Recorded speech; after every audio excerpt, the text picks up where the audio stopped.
Hello, hello, hello, hello, and welcome back to Down the Rabbit Hole. Today we are going to be talking about a royal curse. But before that, if you're new here, hit that like button, ring that bell for notifications. Also, please subscribe, help a girl out. Um, Today we are going to be talking about the Koh-I-Noor curse of the royal males and talk about a little war that happened and become about with this curse. Now, the Koh-I-Noor is a massive diamond that is currently part of the British Crown Jewels collection. However, it didn't originate anywhere near the British Isles. According to World History Encyclopedia, no one is quite sure where it originated from. Now, some people think it's mentioned in text in old and 4th century BC, and most accept that it was mined in Indian subcontinent between 1100 and 1300. So, there is a stone so big that only fit for a king that we know either by the mid 1500s or mid 1600s that the Koh-I-Noor was displayed by the Mughal royal family's peacock throne, and the stone spent 115 years being passed between rulers on the subcontinent. But it all seemed to have misfortune that would fall upon them. Now, by 1849, the East India Company will win the Anglo-Sikhs war, and it demanded that the Koh-I-Noor be part of the peace treaty. And they are then arranged to be given to Queen Victoria. And according to legends, the Indians sent a note with a royal rock who owned this diamond and will own the world, but will also know all its misfortunes. Only God or women can wear it with impunity. True or not, the British press loved the idea of the curse and it gave lots of column inches. Now, the royal family seems to have taken it seriously as well, and since they acquired the diamond, it has only been set in the jewelry pieces of small crowns meant for the queen.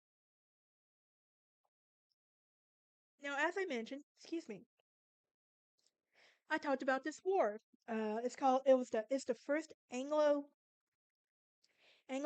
War, and it was fought between the Sikh Empire and the British East India Company in 1845 and 1846 around the Firouzja Director of Punjab, and it resulted in the defeat of the partial subjugation of the Sikh Empire and the cession of Jammu and Kashmir in a separate princely state under British sovereignty.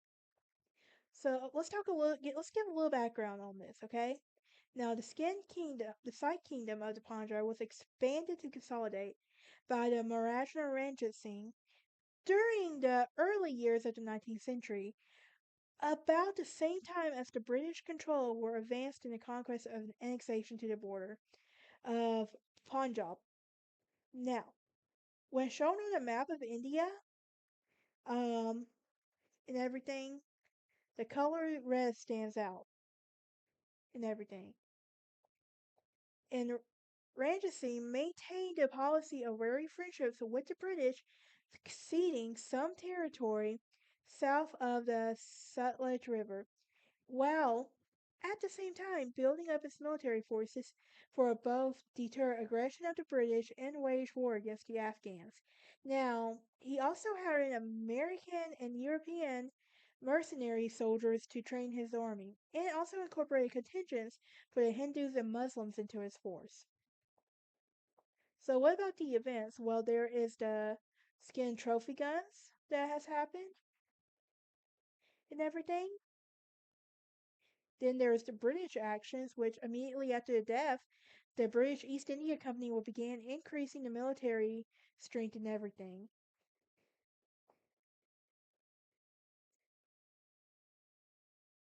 So what about the status of the combatants? Well, the in the Castle Army, the army under this guy has expanded about 35,000 troops in the 1820s to over 10,000 troops by 1845.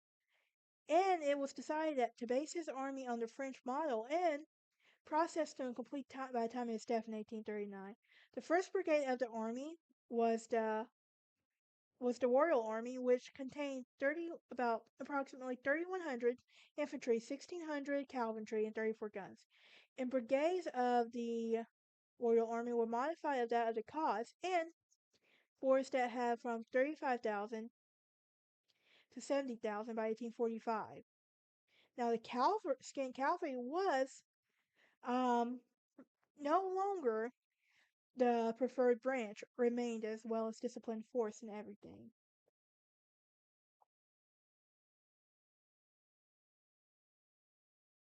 Now, the British Army, on the other hand, in India at the time generally consisted of three types: the regular units, the British Army, which is sometimes referred to as Queen's troops, who were used to shock formations for the military in India, which is a combination of disease that resulted in them being permanently understrained, and the European troops, which were raised by the East India Company as well.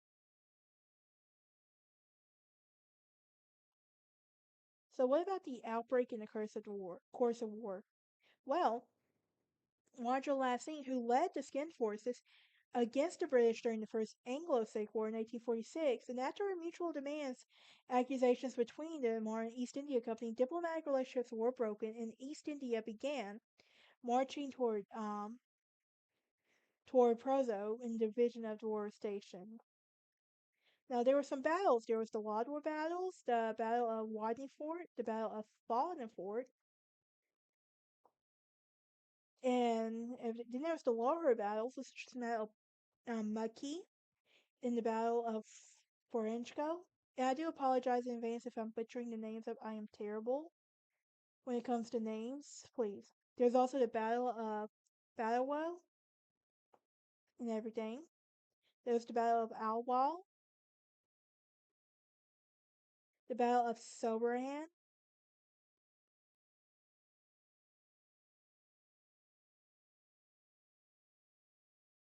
There's the Kangra battles. Then there's the Siege of Kangra Fort, the Mohali battles, the Battle of Sahana. Now, what about the aftermath? Well, there was a treaty called the Treaty of Lahore on March 9, 1846, where they were made to surrender the valuable region between the Beas River and the Suji River, and the Lahore Dabar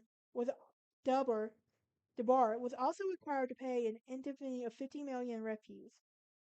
Now, because it could not readily raise up the sum, it ceded that Kashmir, Hazar, and all of the fort's territories began to interest in everything.